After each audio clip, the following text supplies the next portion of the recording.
सियावर रामचंद्र भगवान की जय। श्री कृष्ण कन्हैया लाल की जय। करारविन्देन पदारविन्दं मुखारविन्दे विनिवेशयन्तं वटस्य पत्रस्य पुटे शयानं बालं मुकुन्दं मनसा स्मरामि। बालं मुकुन्दं मनसा स्मरामि। श्रीकृष्ण गोविन्द हरे मुरारे, हे नाथ नारायण वासुदेव। जिह्वे पिबस्वामृतमेतदेव, गोविन्द दामोदर माधवेति। सुखावसाने इदमेव सारं, दुःखावसाने इदमेव गेयं। देहावसाने इदमेव जाप्यं, गोविन्द दामोदर माधवेति। वंशी विभूषित नवनीरदाभा, पीताम्बरदरुडबिम्बफलाधरोष्ठात्। पूर्णेन्दुसुन्दर मुखादरविन्दनेत्रात्। कृष्णात् परं किमपि त्वमहं न जाने। कृष्णाय वासुदेवाय हरये परमात्मने प्रणतः क्लेशनाशाय, गोविन्दाय नमो नमः। भक्तिभक्त भगवन्त गुरु चतुर नाम बपुए। तिनके पद बंदन किए, नाशै विघ्न अनेक। यत्र यत्र रघुनाथ कीर्तनं, तत्र तत्र कृतमस्तकाञ्जलिं। बाष्पवारि परिपूर्णलोचनं, मारुतिं नमत राक्षसान्तकं। मारुतिं नमत राक्षसान्तकं। जड़चेतन जगजीव जत, सकल राममय जान। बंदऊँ सबके पद कमल, सदा जोरि जुग पान। बोलिए सियावर रामचंद्र भगवान की, श्री कृष्ण कन्हैया लाल की। छोटी छोटी गैया छोटे छोटे द्वार, छोटी छोटी गैया छोटे छोटे द्वार। छोटो से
वृंदावन धाम की जय, सुखदेव भगवान की जय, व्यास भगवान की जय, श्रीमद्भागवत महापुराण की जय, सब संतन हरि भक्तन की जय। हर हर जय जय श्री राधे, जय जय श्री राधे, जय जय श्री राधे। परिपूर्णतम परात्पर आनंद कंद श्रीमदकार करुणा वरुणालय अखिल ब्रह्मांड नायक मर्यादा पुरुषोत्तम दशरथ नंदन भगवान श्री राघवेंद्र की महतिम कृपा से मुझे भगवान साक्षी गोपाल जी की इस दिव्याति दिव्य परम दिव्य पावन प्रांगण में उनके श्री चरण कमलों में बैठकर आप श्रद्धालु भाव प्रेमी भक्तजनों के बीच में वेद रूपी कल्पवृक्ष का ये परिपक्व फल श्रीमद् भागवत महापुराण के दिव्यतम पावन प्रसंगों को हम सभी भक्तों को भगवान माधव मोहन मुकुंद मुरारी के श्री चरण कमलों में बैठकर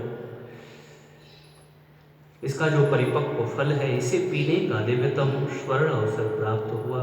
इस कथा के मूल में जिनकी कृपा है उन श्री सीताराम भगवान के श्री चरण कमलों में नमन वंदन अभिनंदन प्रणाम। आइए भगवान श्री सीताराम जी के चरण शरण रहते हुए हम और आप देवकी नंदन यशोदानंदन ब्रज के प्यारे नंद के दुलारे बंशी वाले भगवान माधव मोहन मुकुंद मुरारी के आशीर्वाद कृपा प्रेरणा से उनके परम पावन प्रसंग को श्रवण करें। बोलिए वृंदावन की जय, वृंदावन धाम की जय।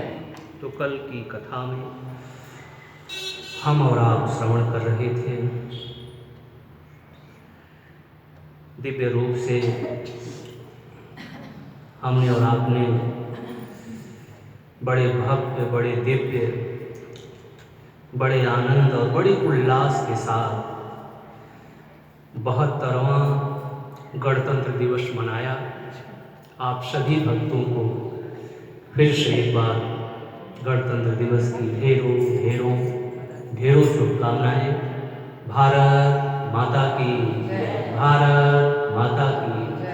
आइए हम और आप अपने प्रसंग की तरफ चले। तो हमने और आपने कथा में श्रवण किया, 1 वर्ष का लंबा वर्ष व्यतीत हो गया था। हम और आप श्रीमद् भागवत महापुराण में सुनते हैं तो मेरे मन में ये भाव आया कि ना 1 वर्ष तो कम से कम 1 दिन तो कम से कम हम और आप बिता ही लिए। तो प्रिय भक्तों, ये जो कथा है इसके आगे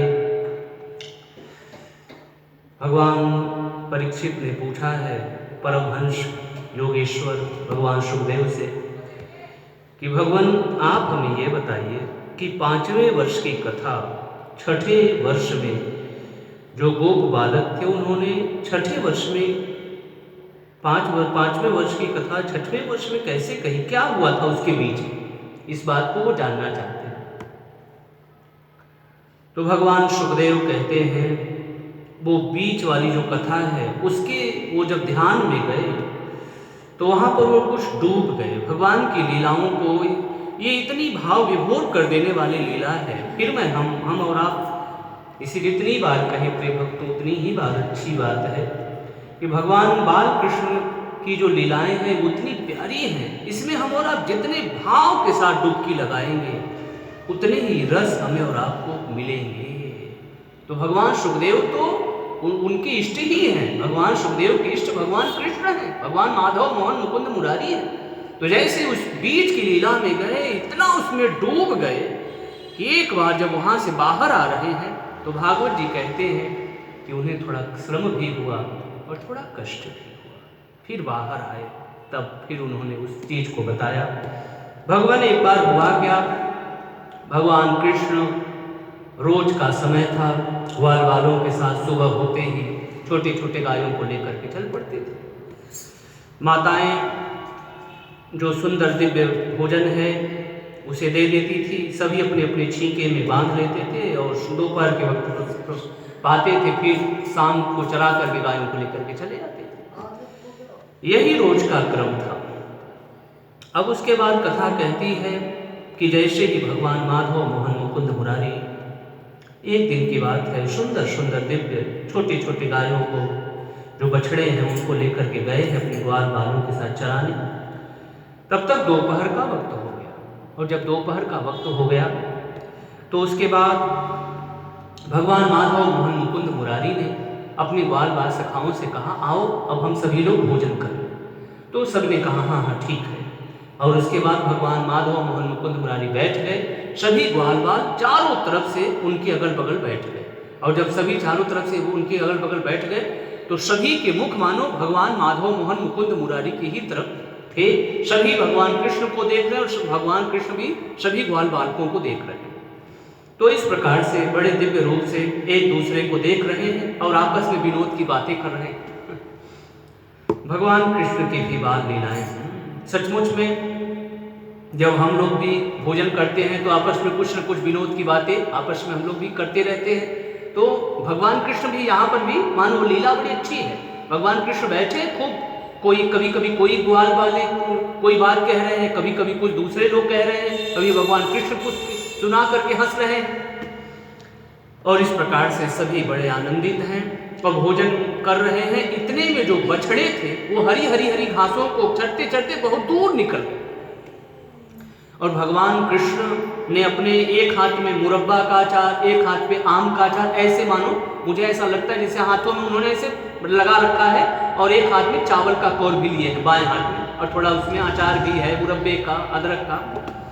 तो भगवान माधव मोहन मुकुंद मुरारी और सभी ग्वाल बालकों ने ये देखा कि हमारे बछड़े कहाँ चले गए। तो भगवान कृष्ण ने कहा ऐसा है, मैं जाता हूँ, पता लगा करके आता हूँ, आप लोग भोजन करना बंद मत करना, मैं यूं गया यूं आता। अब भगवान कृष्ण बाल कृष्णलाल कह कर के तो चल दिए, लेकिन इधर गए तो काफी दूर चले गए, लेकिन फिर भी वो बछड़ों का कुछ पता नहीं चला, बछड़े कहाँ चले गए। भगवान फिर लौट करके उनके मन में हुआ होगा, मैं चलता हूँ अपने ग्वाल बालकों से कहता हूँ, बताऊंगा कि भाई वो बछड़े तो पता नहीं कहाँ चले गए। जब यहाँ पर आते हैं तो यहाँ पर वो ग्वाल बालक नहीं है, और जब ग्वाल बालकों के पास आए तो यहाँ पर वो नहीं। तो भगवान को ये होगा आखिर बात क्या हो गई, न तो ग्वाल बछड़े दिखाई दे रहे हैं, न तो ग्वाल बालक दिखाई दे रहे हैं, आखिर बात क्या हो गई। तो भगवान ने थोड़ा सा ध्यान लगाया तो सब कुछ कमल तंतु की जो जड़ से जो उत्पन्न हुए हैं, जो मोह के वशीभूत हो गए हैं, सृष्टि की रचना करने वाले ब्रह्मा जी की ये सारी करतूत है, रचना है। तो ठीक है, अगर अपने ब्रह्मा जी को अपनी लीला देखनी ही है तो दिखा देते हैं। प्रिय भक्तों, मुझे मानस की वो चौपाइयाँ, वो दोहे याद आ रहे हैं जिसमें बहुत प्यारी बात मानसकार कहते हैं कि भगवान का जो सगुण साकार का रूप है वो बहुत कठिन है समझना, बहुत कठिन। वैसे हर व्यक्ति चाहता है कि भगवान श्याम सुंदर हमें मिले, हर व्यक्ति चाहता है, मैं भी चाहता हूँ, आप लोग भी चाहते हैं। लेकिन हमसे और आपसे कोई पूछे कि मान लीजिए भगवान आ जाए तो क्या उन्हें हम और आप पहचान पाएंगे? आने को तो भगवान आ जाएंगे, लेकिन उन्हें हम और आप अब देखिए ये लीला ऐसी कर रहे हैं, कभी भगवान रोते हुए दिखाई दे रहे, कोई मानेगा? अरे ये भगवान, अरे नहीं, अब ये तो हमने और आपने शास्त्रों में पढ़ा है कि भगवान की लीला हो रही है, लेकिन अगर भगवान ऐसे चले कोई मानेगा? कौन नहीं मानेगा? वही नहीं मानेंगे जो तत्वज्ञ होंगे, जो सुजान होंगे, जो पंडित होंगे, जो बहुत ज्ञानी होंगे, वही नहीं मानेंगे। बाकी हम सभी लोग डिग जाएंगे, प्रिय भक्तों, सब डिग जाएंगे। इसीलिए मानसकार कहते हैं कि निर्गुण रूप सुलभयति, सगुण जान नहीं कोई, सुगम अगम नाना चरित, सुनि मुनि मन भ्रम हो। मुनियों के भी मन को भ्रमित वो भी हो जाते हैं।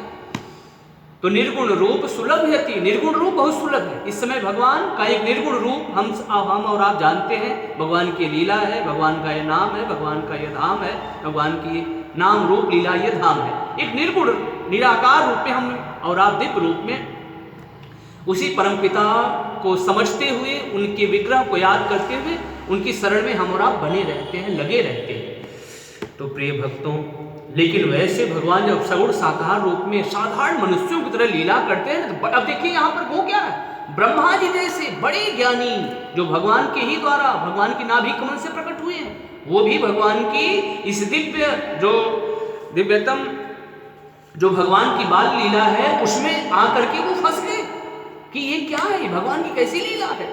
तो भगवान की लीला सगुण साकार वाली बहुत बहुत और बहुत कठिन है, बहुत कठिन है। सगुण साकार वही समझ पाए जो बहुत तत्वज्ञ हो, जैसे वाल्मीकि जी महाराज भरद्वाज जी महाराज, हाँ, अत्रि जी महाराज, सुतीक्ष्ण जी महाराज, और जैसे सुखदेव जी महाराज, भगवान व्यास, विदुर जी महाराज, उद्धव जी महाराज, यही सब समझ सकते हैं। बाकी हमें और आपको समझना है तो दृढ़ रूप से हम और आप परम पिता परमेश्वर की शरण में बने रहें, तो फिर हम और आप धीरे धीरे जानने लगेंगे, समझने लगेंगे। तो प्रभु आएंगे तो हम और आप समझ जाएंगे कि हमारे ईश्वर आए हैं, हमारे भगवान आए हैं, और फिर हम कोई टीका टिप्पणी ना करते हुए प्रभु शरण में हो जाएंगे। यहाँ पर भी यही हुआ। भगवान कृष्ण जब यहाँ पर आए हैं, कितने लोगों के पास गए, लेकिन जिसने भगवान का सम्मान किया, भगवान ने उसका सम्मान किया। एक बार एक फल को बेचने वाली एक माता आई, अरे फल ले लो, फल ले लो। अब भगवान अपने श्याम सुंदर छोटे से थे और हथेली में अपनी अंजुली में भर करके दानों को लेकर के चल पड़े कि कुछ दाने देने पड़ते हैं तब फल मिलते हैं, तो लेकर के तो चल पड़े, लेकिन दाने गिरते जा रहे हैं, गिरते जा रहे हैं, लेकिन फिर भी कुछ दाने दे दिया उसको। अब भगवान, और वो इतनी प्यारी थी, इतनी सुंदर थी वो माता जो फल बेचने वाली थी, उसने हाथों में फल को भर दिया। छोटे से हमारे कन्हैया आए हैं, या छोटा सी ग्वाल बालक है, हाँ, तो उसका माँ का हृदय है, वो छोटी सी वो जो माँ थी उसने फलों से भगवान का हाथ भर दिया। तो भगवान ने मानो मन ही मन कहा कि माँ, तूने हाथ मेरा फलों से भरा है, जा तेरी टोकरी रत्नों से भर देता हूँ। भगवान ने रत्नों से भर दिया। बोलिए बाल कृष्ण लाल की। तो प्रिय भक्तों, भगवान की ये सारी बाल लीलाएं बड़ी अद्भुत, बड़ी दिव्य और बड़ी श्रेष्ठ हैं। तो इस प्रकार से भगवान की आज बाल लीला को देखते देखते ब्रह्मा जी मोहित हो गए। ये कैसे भगवान, ये बताइए ग्वाल बालों के साथ ये कभी हंसते हैं, कभी खा रहे हैं, जरा देखो तो सही इनके अंदर कितनी क्षमता है, कितना ऐश्वर्य है, कितना प्रभाव है, जरा देखता हूँ ये सचमुच में है कि बस ऐसे ही। और बस उसके बाद फिर कथा कहती है कि भगवान ने वैसे अपने को कई रूपों में प्रकट कर दिया, और जब कई रूपों में प्रकट कर दिया तो कई बछड़े बन गए, कई अपने समान श्याम सुंदर बना दिए भगवान ने। जितने ग्वाल बालक थे, जिनके जैसे छींके थे, जिनके जैसी बांसुरी थी, जिनके जैसे जो कुछ भी वो लठ इत्यादि लिए रहते थे, जो डंडे इत्यादि होते हैं, वो सब भगवान ठीक हूबहू वैसे ही बन गए, एकदम हूबहू। यानी प्रिय भक्तों, हम और आप यदि बहुत दूर न जाएं तो यहाँ पर भी रूप रंग आकार प्रकार बदला हुआ है, लेकिन सबके हृदय में एक ही परमात्मा बोल रहा है, एक ही परमात्मा का हृदय धधक रहा है। वो परमात्मा कौन है? वही ईश्वर है। अस प्रभु हृदय अक्षतय विकारी, सकल जीव जगदीन दुखारी, यश प्रभु हृदय। भगवान माधव मोहन मुकुंद मुरारी की जो लीलाएं हैं प्रिय भक्तों, तो सबके अंदर यहाँ पर भी बात वही है, चेहरा, चमड़ा, व्यवहार, आचार, विचार, संस्कार सब बदले हुए हैं, लेकिन सबके हृदय में एक परमात्मा है। तो भगवान सबको अपने ही समान बना दिए। भगवान वस्तुतः ये सारा संसार ही ईश्वर रूप है, सारा संसार। अध्यात्म यही कहता है, हमारी जो वेद की ऋचाएं हैं, जो हमारे संत मनीषी हैं, वो यही कहते हैं कि सारा संसार ईश्वर रूप है। निज प्रभु में देख ही जगत के ही सन कर। लेकिन जब तक ये भेद बना हुआ है, ये तब तक मानो हम और आप कई प्रकार के नाना प्रकार के थपेड़े खा रहे हैं, नाना प्रकार की कुतर्क रूपी लहरें हमारे जीवन में उठती हैं, बैठती हैं, उठती हैं, बैठती हैं। हम कभी हंसते हैं, कभी रोते हैं, कभी मध्यम में रहते हैं, इस प्रकार की। बाकी जिसको ज्ञान हो जाए प्रिय भक्तों, भगवत प्रेमियों, तो उसके लिए निज प्रभु में देख ही जगत के ही सन करही विरोध। इसीलिए जो स्त्रियां हैं उन्होंने कहा ना कि भगवान आपका ये जो पुत्र सुखदेव परमहंस योगी है ना, ये जो है अभेद दृष्टि में अभेद भावों से भरा हुआ है, इसके अंदर भेद वाला भाव नहीं है, यह अभेद रूपी जो दर्शन है उसमें ये रमण कर रहा है। इसलिए इसके जीवन में यानी सब एक ही तत्व हैं। तो प्रिय भक्तों, भगवान की लीलाएं बहुत दिल को छूती है। भगवान की सब कुछ मधुराती मधुर है, भगवान की लीलाएं भी बड़ी मधुर है। भगवान का हंसना, भगवान का चलना, भगवान का खाना, भगवान का पीना, सब कुछ मधुर है।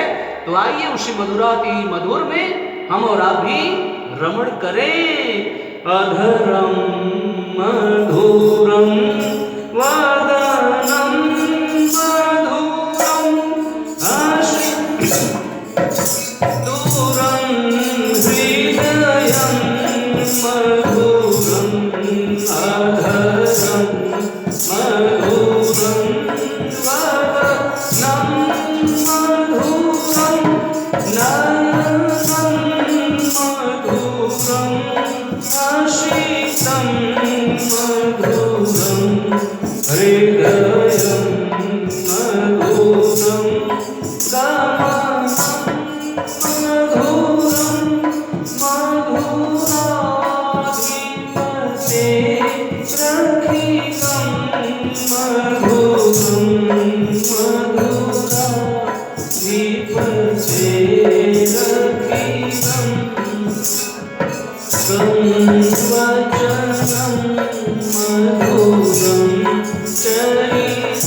तो सृष्टि की रचना करने वाले ब्रह्मा जी भगवान माधव मोहन मुकुंद मुरारी की बाल लीलाओं को देख करके मोहित हो गए हैं और अपने मायामयी सैया पर ले जाकर के ग्वाल बालकों को सुला दिया है।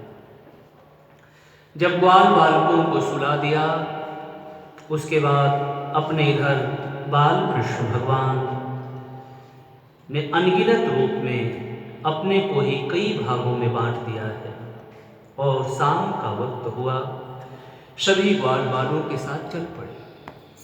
जब चल पड़े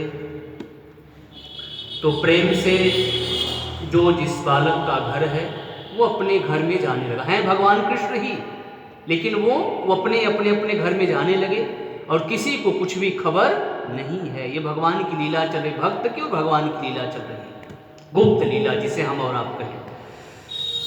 और इस प्रकार से दूसरा दिन हुआ, फिर ग्वाल बाल जैसे चलते थे फिर अपना अपना दिव्यतम जो भोजन सामग्री है, कलेऊ है, सब चीज़ों को बांधा अपनी अपनी छीकों में लेकर के बांसुरी बजाते हुए भगवान कृष्ण की जय जयकार करते हुए ग्वाल बाल फिर चल पड़े अपने बछड़ों को चराने।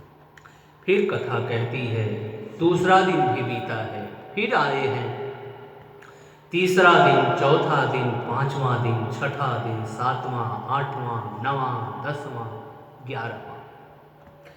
इस प्रकार से दिन पर दिन बीतने लगे और जो उनके माता पिता थे उनका प्रेम अपने ग्वाल बालकों के प्रति दिन पर दिन बढ़ता गया। जैसे कि भगवान कृष्ण के प्रति सबका प्यार था, दुलार था, स्नेह ममता थी, वैसे ही जितने भी बालक थे सबके प्रति उनके माता पिता का विशेष प्रेम बढ़ने लगा। विशेष यानी जैसे जैसे दिन बीतने लगा वैसे वैसे वो अपने ग्वाल बालकों को एकदम अपनी कन्हैया की तरह ही समझने लगे, क्योंकि कन्हैया ही आए हैं, इसलिए उनका प्रेम उनके प्रति दिन पर दिन बढ़ता जा रहा है, वो उसको प्रकट करते जा रहे हैं। और तो और प्रिय भक्तों, भगवत प्रेमियों, जो बछड़े थे गौ माता का अपने बछड़ों के प्रति दिन पर दिन बढ़ता जा रहा है। और अपने भागवतकार कहते हैं कि बछड़ों को गौ माता ऐसे चाटती कि मालूम पड़ता कि इसे खा जाएंगी। इतना प्रेम उनके प्रति हो गया, इतना लाड प्यार दुलार हो गया अपने बछड़ों के प्रति। और जिन बछड़ों ने मानो माँ का दूध पीना भी छोड़ दिया था, उन बछड़ों के प्रति भी माँ गौ माताओं का प्रेम जो है बढ़ता गया। क्यों? क्योंकि उसमें कृष्ण आए हैं, उस रूप में भगवान कृष्ण आए। क्या हो गया है इतना प्रेम लोगों में। ऐसे दिन बीतता गया, जब एक वर्ष में भागवतकार कहते हैं 5-6 रातें शेष बची, तो बलराम भैया को ये हुआ, रे जैसा ये सभी जितने गोप लोग हैं, गौ माता को भी मैं देख रहा हूं, जितना इनका प्रेम वासुदेव के प्रति है, कृष्ण के प्रति, क्योंकि वो तो उनकी महिमा को जानते हैं, ये तो वासुदेव है, भगवान है, वैसे ही मैं देख रहा हूं यहाँ जितने भी गोप या गौ माता, सबका अपने बछड़ों के प्रति, अपने बच्चों के प्रति वैसे दिन पर दिन प्रेम बढ़ता जा रहा है। बात क्या है आखिर? तो अच्छा, आज मैं चलता हूं। और जब उनके साथ गए तो उसके बाद कथा कहती है कि गौ माता को लेकर के जो गोप लोग थे वो भी लेकर के दूर गए थे चराने। तो आज जो गौ माता थी वो वृंदावन की चोटी पर चल रही थी, वृंदावन की चोटी पर, और भगवान माधव मोहन मुकुंद मुरारी अपने ग्वाल बाल सखाओं के साथ थोड़ी दूर पर अपने बछड़ों के साथ वो दिव्य रूप से वो भी आनंद कर रहे थे, बछड़े भी चल रहे थे। तब तक जो गौ माता जो वृंदावन यानी गोवर्धन की चोटी पर हैं, गौ माता ने देखा कि हमारे बछड़े जो है वहां चल रहे हैं। अब उसके बाद वो जिसे कहें बड़ी तेजी के साथ उनसे मिलने के लिए दौड़ पड़ी। अब जो गोप लोग हैं उन्हें रोकने का भरसक प्रयास कर रहे हैं, लेकिन फिर भी वो किसी के रोकने में नहीं आ रही हैं, क्योंकि उन्हें उसमें कृष्ण दिखाई पड़े, अपने वासुदेव दिखाई पड़ रहे हैं। और हर व्यक्ति को अपनी आत्मा से विशेष लगाव होता है, प्रेम होता है। यही बानसकार भागवतकार कहते हैं कि हर व्यक्ति को अपनी आत्मा से बहुत प्यार होता है। तो प्रिय भक्तों, जो गोप लोग हैं उन्होंने बहुत रोकने का प्रयास किया है गौ माता को, लेकिन गौ माता उछलती फांदती कूदती बड़े बड़े जो नालियां हैं, बड़े बड़े जो सरोवर हैं, उनको भी फांदती हुई वो अपने बछड़ों के पास पहुंच गई और दिव्य रूप से वो अपने बछड़ों को के प्रति दिव्य रूप से अपना प्यार, अपना जो स्नेह वात्सल्य है वो प्रकट करने लगी। और तब तक जो गोप लोग थे वो भी आ गए, और जब वो भी आ गए तो कहते हैं कि अपने वो जो उनके बालक दिखाई पड़े, तो अपने बालकों के साथ वो प्रेम के साथ, आनंद के साथ मिलने लगे और उनके ऊपर खूब प्रेम प्रकट करने लगे। उनका जो क्रोध था वो न जाने कहां पर हवा हो गया, यानी वो भी जो कृष्ण स्वरूप उनके जो ग्वाल बाल है उनमें लग करके वो इतने मुग्ध हो गए, इतने प्रेम से। तो बलराम भैया ने पूछा क्या बात है, तो बलराम भैया ने अपनी थोड़ी ज्ञान दृष्टि लगाई तो उनको सब कुछ दिखाई पड़ा। तो आगे जाकर के भगवान माधव मोहन मधुसूदन ने भी बताया, अरे भगवान थोड़ा ब्रह्मा जी थोड़ा मोहित हो गए हैं, थोड़ा उनको ज्ञान दर्शन करने के लिए हमने एक लीला का शुभारंभ किया है, तो बस ठीक है। इसके बाद फिर कथा कहती है कि उसके बाद जब 1 वर्ष का पूरा समय बीत गया, तब उसके बाद ब्रह्मा जी ऊपर से नीचे देखने आए कि आखिर यहाँ हो क्या रहा है। लेकिन यहाँ पर तो वही क्रम बना हुआ है, जैसे पहले ग्वाल बालक आते थे, जो बछड़े थे, वही क्रम बना हुआ है।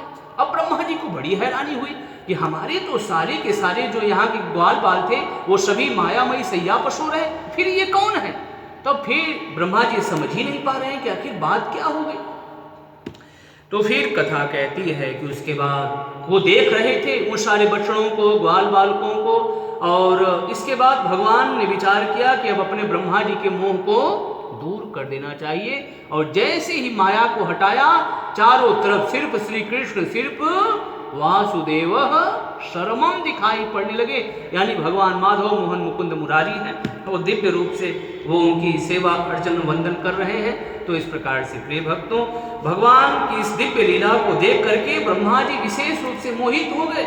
और फिर कथा कहती है कि वो देखते देखते देखते इतने तन्मय होते हैं, इतने तन्मय होते हैं कि उसके बाद फिर कथा कहती है कि ब्रह्मा जी ये भी देख रहे हैं कि वो भी किसी न किसी ब्रह्मा के रूप में आए हैं और उसी भगवान की पूजा कर रहे हैं, दूसरे ब्रह्मा, यानी वो ब्रह्मा तो है ही, वो तो दूर खड़े ब्रह्मा है, लेकिन एक ब्रह्मा और भी आए हैं, वो भी भगवान माधव मोहन मुकुंद मुरारी की सेवा कर रहे हैं, यानी सभी भगवान आए हुए हैं। जैसे हम और आप देखें मानस के माध्यम से और सरलीकरण के माध्यम से हम और आप समझे, सती माता को भी जब थोड़ा सा भ्रम हुआ था भगवान श्री सीताराम जी को लेकर के, वो भी जब भगवान श्री सीताराम जी के पास आई तो भगवान श्री राम ने अपना थोड़ा सा प्रभाव दिखाया।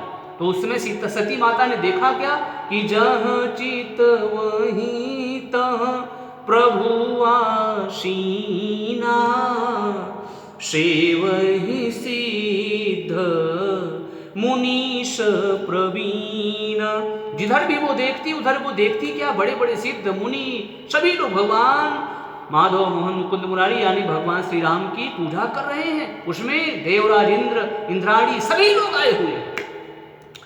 यहाँ पर भी वही क्रम है, वहां पर भी यदि हम और आप देखें तो सती माता की आंखें बंद हो गई थी, यहाँ पर भी ब्रह्मा जी देखते देखते ब्रह्मा जी की आंखें बंद हो गई। इतना विराट प्रभाव जब भगवान माधव मोहन मुकुंद मुरारी का उन्होंने देखा तो उसके बाद उनका जो प्रभाव था, उसके बाद उनका दिव्य रूप से फिर कथा कहती है कि फिर उसके बाद ब्रह्मा जी इस प्रकार से देख करके, और फिर उसके बाद ब्रह्मा जी देखते देखते ब्रह्मा जी की आंखें बंद हो गई, और जब उनकी आंखें बंद हो गई तो फिर से भगवान ने अपनी योग माया को हटा लिया। और जैसे ही हटाया है अपनी योग माया को, फिर से ब्रह्मा जी को अपनी मानो होश आया और फिर से धीरे धीरे धीरे धीरे धीरे दिखाई पड़ने लगा, ये कहीं मैं दूसरी जगह नहीं हूँ बल्कि मैं वृंदावन धाम में ही हूँ, और उसी स्थान पर हूँ जहाँ पर मैंने बछड़ों को और ग्वाल बालों को मैं ले करके गया था, ये तो मैं उसी दिव्य स्थान पर हूँ। फिर उसके बाद कथा कहती है कि वो स्वर्णमयी जो उनका शरीर है, अपने हंस रूपी जो वाहन है, उस हंस रूपी वाहन से वो कूद पड़े और भगवान के चरणों में गिर पड़े, बोले प्रभु आपकी महिमा अनंत है, दिव्य है। और फिर उसके बाद कथा कहती है वो ला करके जो अपनी योग माया से सारे ग्वाल बालों बछड़ों को सुला दिए थे, फिर कथा कहती है वो सभी को ला करके उसी स्थान पर पहुंचा देते हैं। और फिर से ब्रह्मा जी कई प्रकार से दिव्य प्रकार से स्तुति करके भगवान माधव मोहन मुकुंद मुरारी के फिर से अपने लोक को चले जाते हैं। बोलिए बाल कृष्ण भगवान की। और फिर ग्वाल बाल जो हैं वो भोजन प्रसादी अभी कर ही रहे थे कि तब तक भगवान माधव मुकुंद मुरारी सारे बछड़ों को लेकर के आ गए। और जैसे ही लेकर के आए, उन्होंने जो ग्वाल बाल थे जो भोजन कर रहे थे, उन्होंने कहा अरे आओ आओ कन्हैया कन्हैया आओ, अभी तो हमने भोजन का एक ग्रास भी नहीं लिया है। लो, यहाँ 1 वर्ष का समय बीत गया, अभी इन्होंने कहा कि अभी हमने एक ग्रास भी नहीं लिया है। तो इस प्रकार से कथा कहती है कि भगवान की योग माया ऐसी ही है कि इतना लंबा वक्त बीत जाने के बाद भी ऐसा लगा कि जैसे मानो बहुत थोड़ा सा समय व्यतीत हुआ है। तो इस प्रकार से प्रिय भक्तों, भगवान की योग माया हमारे श्रीमद् भागवतकार कहते हैं कि ऐसी ही है कि हर आदमी कितना भी आचार्य पंडित विद्वान सभी लोग समझा रहे हैं, लेकिन फिर भी हम और आप उसी योग माया के माध्यम से मानो जान करके सुन करके भी सब लोग सो रहे हैं। तो इस प्रकार से इतना समय, और फिर भगवान वही जो हाथ में मुरब्बा का अचार, आम का अचार और जो चावल का ग्रास लेकर के गए थे, भगवान भी वही लेकर के आ गए। बोले हाँ हाँ ठीक है, और फिर सभी लोग भोजन प्रसादी ग्रहण करते हैं। और इस प्रकार से ढेरों दिव्यतम अद्भुत बातें करते हुए हंसी मजाक के साथ फिर से भगवान शाम का वक्त होता है, ग्वाल बालों को लेकर के चल पड़े। और शाम के वक्त फिर जो जिसके बालक थे अपने अपने घर पर गए। सभी लोगों ने दिव्य प्रकार से भगवान और भगवान के जो बालक हैं सभी ने सब प्रकार से अपने अपने बच्चों का स्वागत किया, सम्मान किया। तो इस प्रकार से सभी लोग भगवान कृष्ण किसी आनंद में रमण कर रहे हैं। आइए हम और आप भी भगवान कृष्ण के इसी आनंद में रमण करें। जय जय राम जय राधा माधव, जय कुंज बिहारी जय राधा माधव, जय कुंज बिहारी जय राधा माधव, जय कुंज बिहारी जय राधा माधव, जय कुंज बिहारी जय राधा माधव, जय कुंज बिहारी जय राधा माधव, जय कुंज बिहारी जय राधा माधव, जय कुंज बिहारी जय राधा माधव, जय कुंज बिहारी जय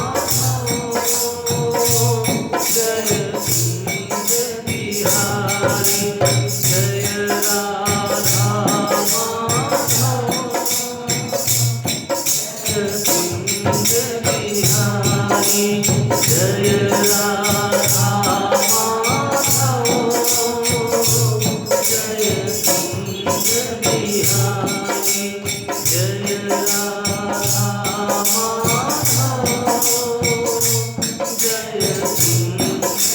जय जय गोपी जनवल्लभ, जय गोपी जनवल्लभ, जय गोपी जनवल्लभ, जय गिरिवरधारी जय राधा माधव,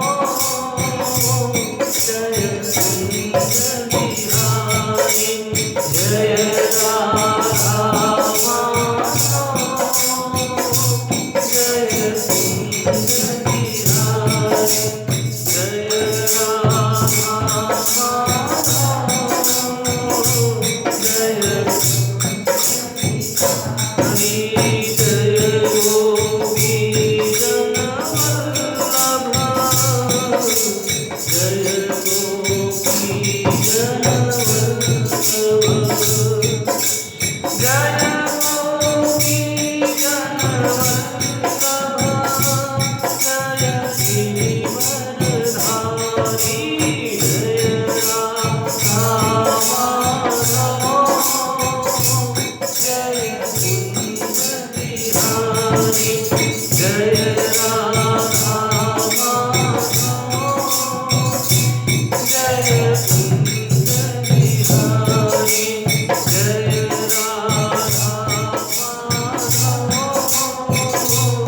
जय कुंज बिहारी जय राधा माधव जय कुंज बिहारी जय राधा माधव जय कुंज बिहारी जय राधा माधव जय कुंज बिहारी जय राधा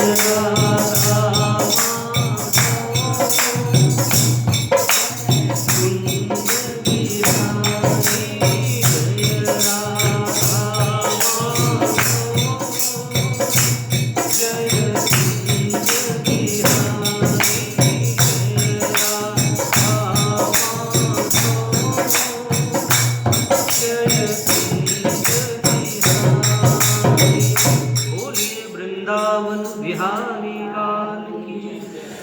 फिर से सबके जीवन का जो मोह था वो मोह ब्रह्मा जी के जीवन का दूर किया है भगवान बाल कृष्णलाल ने। फिर आगे की कथा कहती है कि उसके बाद दूसरे दिन भगवान बाल कृष्णलाल अपने सखाओं को लेकर के फिर से वृंदावन धाम में चल पड़े और दिव्य रूप से वृंदावन धाम की जो दिव्यतम झांकी है उसका दीदार करने लगे। इसके साथ साथ भगवान बाल कृष्णलाल बलदाऊ भैया से कहते हैं, बलदाऊ भैया देखो ये जो आम का वृक्ष है डालियों को झुका करके आपका स्वागत कर रहा है। ये यहाँ के जो पक्षी हैं, यहाँ के जो वृक्ष हैं, यहाँ की जो लताएं हैं, यहाँ के जो घास हैं, सभी आपका स्वागत कर रहे हैं। भगवान बाल कृष्णलाल कभी कभी मोर की तरह आवाज़, इतना सुंदर मोर की तरह कूजने लगते, जिसे हम और आप कहें मोर की बोली बोलने लगते कि मोर भी उपहासास्पद लगता। और उसके साथ साथ भगवान कभी मेघों की तरह गर्जना करने लगते, कभी किसी भी पक्षी की बोली बोलते, कभी किस प्रकार की पक्षियों को बोलते हुए स्वयं भी बलदाऊ भैया को भी और बालकों को भी आनंद में रमण कराते रहते। और इस प्रकार से कभी बलदाऊ भैया लेट जाते वहीं पर तो बलदाऊ भैया के चरणों को दबाने लगते। और इस प्रकार से कभी भगवान कृष्ण सोते तो जो ग्वाल बाल सखा हैं वो भगवान के चरणों को दबाते, और कोई ग्वाल बालक जो है गोप बालक भगवान को पंखा करते। यही आनंद है प्रिय भक्तों, आनंद है। उस आनंद में हम और आप जितना डूबे उतने ही हमें और आपको रस मिले। ऐसे ही रोज का क्रम है। रोज भगवान खुशियों की वर्षा कर रहे हैं, स्वयं भी भीग रहे हैं और अपने भक्तों को भी भिगा रहे हैं जिन्होंने बहुत समय से तपस्या किया है। एक दिन की बात है, जो गोप बालक हैं उन्होंने कहा, कन्हैया, अब तो वो समझ ही गए हैं कि हमारे कन्हैया और हमारे बलदाऊ भैया के पास असीम शक्ति है, कोई कुछ भी हम लोगों का बिगाड़ नहीं सकता। और सचमुच में प्रिय भक्तों, जो भगवान की शरण ले ले, जो भगवान की शरण में रहे, उसको भला किसका डर हो। थोड़ा जोर से कहिए। तो फिर उसके बाद कथा कहती है कि फिर उसके बाद जो एक दिन की बात है, जो गोप बालक हैं वो उन्होंने कहा, भगवान यहीं से कुछ दूर पर ताड़ के बहुत सारे वृक्ष हैं और उसमें बहुत सारे फल लगे हुए हैं।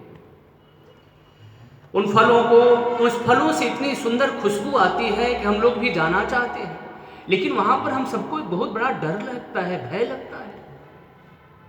डर और भय इसलिए लगता है क्योंकि वहां पर एक धेनुकासुर नाम का एक असुर है, राक्षस। और वो धेनुकासुर नाम का जो असुर है, राक्षस है, वो हम सबको डराता है। और उसके साथ साथ उसने बहुत सारे लोगों की हत्या कर दिया है, बहुत सारे पशुओं को मार दिया है। और अपने भय से भयभीत सभी को किए हुए है, इसलिए वहां पर कोई जाता नहीं। लेकिन हे कन्हैया, बलदाऊ भैया, हम उस फल को खाने की हमें सबको बहुत इच्छा हो रही। अच्छा, बलदाऊ भैया आए ही हैं उद्धार करने के लिए, लोगों के दुख को हरने के लिए ही तो आए हैं। चल पड़े बलदाऊ भैया। भगवान कृष्ण हाथ में हाथ डाल करके चल पड़े। अब बलदाऊ भैया जैसे ही ताड़ के वृक्ष के पास पहुंचे, एक वृक्ष को पकड़ करके जोरों से हिलाने लगे, लो खाओ खाओ।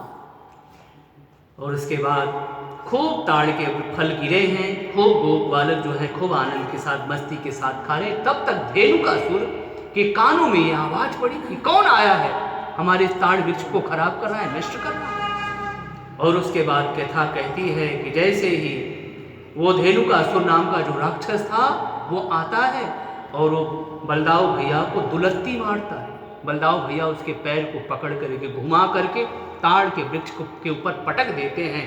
बोलिए बलदाऊ भैया की। ऊपर से देवता लोग फूलों की वर्षा करने लगे, बलदाऊ भैया की जय जयकार करने लगे। लेकिन वो धेनुकासुर जो था उसके पास कई साथी थे, उसके कई साथी थे, वो सब भी आए लड़ने के लिए। लेकिन भगवान बाल कृष्णलाल और अपने बलदाऊ भैया सबको उठा उठा करके लगे उसी जो वृक्ष है ताल का, उसी के ऊपर पीट पीट करके सबको मार डाले। वो जो पूरा वन था वो ताल के फलों से और ताल के वृक्षों से पट गया। बोलिए बलदाऊ भैया की।